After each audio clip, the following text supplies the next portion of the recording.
what is your favorite label of old? Like, the Death Row Days or No Limit, all of those groups and things like that, and follow it up with your current favorites, which you have a ton to choose from because everybody's kind of going the route of having their smaller labels under these different umbrellas and everything. But I will start with Joe because I have an idea of which one his is going to be. I saw this and my eyes lit up because I get to tell you about why I love Roc-A-Fella Records. Like it was Let's go on this journey, man. Just Roc-A-Fella was just Jay was like he was my introduction to rap. Like I heard Hard Knock Life. That was like basically my introduction to rap music was Hard Knock Life. And it like just the label that they built with Jay and then the in-house producers of Kanye and Just Blaze, and then bringing on Kanye as an artist himself and Benny Siegel and Freeway. It was just like they were like the all-star team of hip-hop. Like it was just nuts. Like that's why Roc-A-Fella is my favorite label of like all time. They were definitely a powerhouse in their heyday. No joke, no doubt about it. No doubt about it. And we'll make the rounds on the old labels before we get to the new ones. But Matt, you're up at bat, man. All right. I guess not necessarily a label, but an associated group of acts. Like I gotta give it to Dungeon Family. Artists like Goody Mob, CeeLo Green, Outkast, obviously. Like I just thought I love that down south sound. I loved pretty much all those records throughout the '90s. Like I thought they were great, and like I said, I got to give it to Dungeon Family. That was a choice that I'm sad and kind of I disappointed myself because I didn't think of them. So yeah, cheers to that. Gary, your turn. Yeah, same as Joe for me. Roc-A-Fella Records. The way they came up and the team they had, like that was something special. They really changed the game, and they had a lot of dope artists. But since he pretty much already said everything I wanted to say, I also want to have some honorable mentions just to Dark Down Records and Raucous Records. I like Raucous, good one, yeah. Badass, man. My answer is going to be more along the lines of Matt, not necessarily a label, more collective, which you guys may not have listened to a lot of their stuff at all.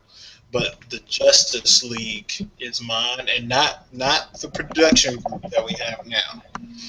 But the Justice League was a rap collective from North Carolina that had Little Brother, Sean Don, Sean Price, Skyzoo, yeah. Ninth Wonder, the Away Team, Darian Brockington, all of them. That was my crew right there. I forgot about that. I almost forgot about them. Little Brother was great, man. They still do shit. They still make music? Individually, yeah. Not as a group anymore, they don't make music, right? No, Ninth Wonder's out there producing the same drum beats for like everybody. And Fonte is Tigolo. Yeah, New Tigolo, and he still raps and he still does the foreign exchange. And Big Pooh is actually part of the new version of Slum Village now. Okay. Basically. Is he really? I didn't know that. Yeah. Yeah, I love that 2005 release from them, the Minstrel Show. Like that is man. Such a great record, man. That is a classic. And it really saddens me that people from the South don't even know about Little Brother. Yeah, I agree. Like I love Little Brother. Like it's been a long time, but now I think after this show, I'm gonna have to go listen to Minstrel Show. Yeah, man. And you really need to dive into a lot of the Justice League stuff. Plus, they have an album that is really hard to find called The Hall of Justice. And it's called Soldiers. Well, they called the entire collective Hall of Justice, and the album's called Soldiers of Fortune. If you can find that, man, it is a gem. Like, legitimately, it's incredible. But we'll go back and go into the labels, the new labels that stand out to you. And we'll start out with Gary. He's going to say G-Unit, so we can move on to the next person. Yeah. Well, I actually couldn't think of, any a new label that, I'd pick. So, yeah, I'll just go with G-Unit. So, yeah, carry on. Just like that. All right, Matt. Who's your favorite new label? Oh man, this one's easy, and I'm glad I got to say it before anyone else did. But Rhyme Sayers. No, Rhyme Sayers. Oh, I absolutely took love my Rhyme. answer. I knew somebody was gonna say it. I love Rhyme Sayers. From everything from idea and abilities to Brother Ali to Aesop Rock to Sage Francis to Atmosphere. Almost all of my favorite hip hop artists are under one roof with Rhyme Sayers, and they are the best label on the planet, in my opinion. That sounds like a good God move. dang it. Now you got to That's come up all with right. something on the spot. I had a good backup. That's all right. All right. Backup. All right. How about you, Joe Hova? Is your backup TDE? No, it's not. I thought somebody was gonna say TDE though. Like, I mean, they're up there for me. They're top 3, I would say. It's just they're so young. Like they haven't been around long enough. You know what? So I was actually going to say TDE, but with all of the stuff that I've been listening to from Drake and OVO and stuff, like Party Next Door and Midget Jordan and just Drake solo stuff too, I think OVO is getting up there for me too. But you would say OVO is better than TDE? I don't say they're better than TDE. I just think that they're getting up there to a point where they're having solid releases, release after release, kind of like TDE does. I can agree with that. Party Next Door counts as OVO, like label-wise, right? Mm-hmm. Yeah, he's OVO. Yeah. But for now it's TDE, just because I mean, I still haven't listened to a J-Rock solo, but J-Rock verses just always captivate me. Every time. Like, I really need him to drop an album, man. And I think them getting Isaiah Rashad, like I think that was a great sign. I shut you down.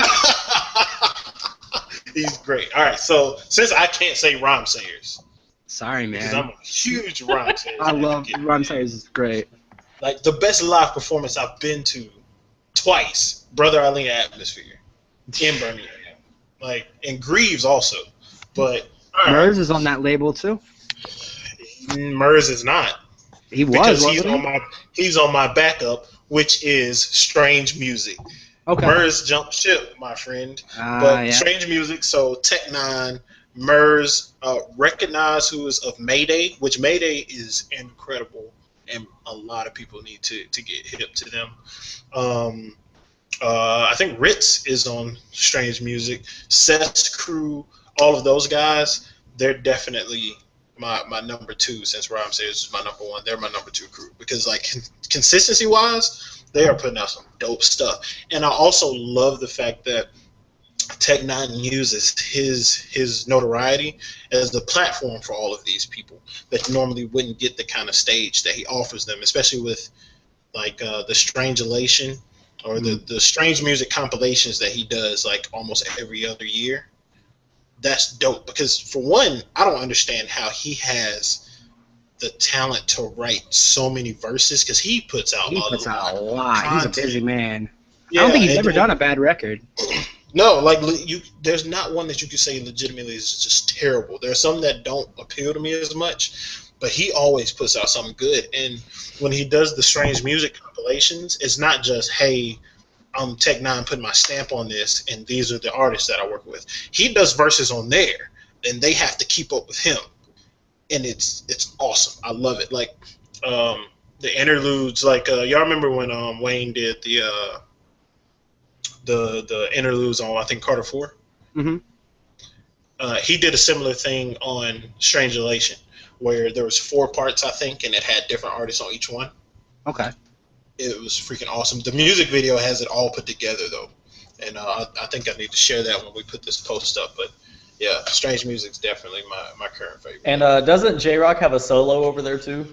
He did. I don't know if it still exists, but that's my first time when I heard J-Rock. It was on Tech Nine tracks. Matter of fact, the first time I heard Kendrick was on a Tech Nine song.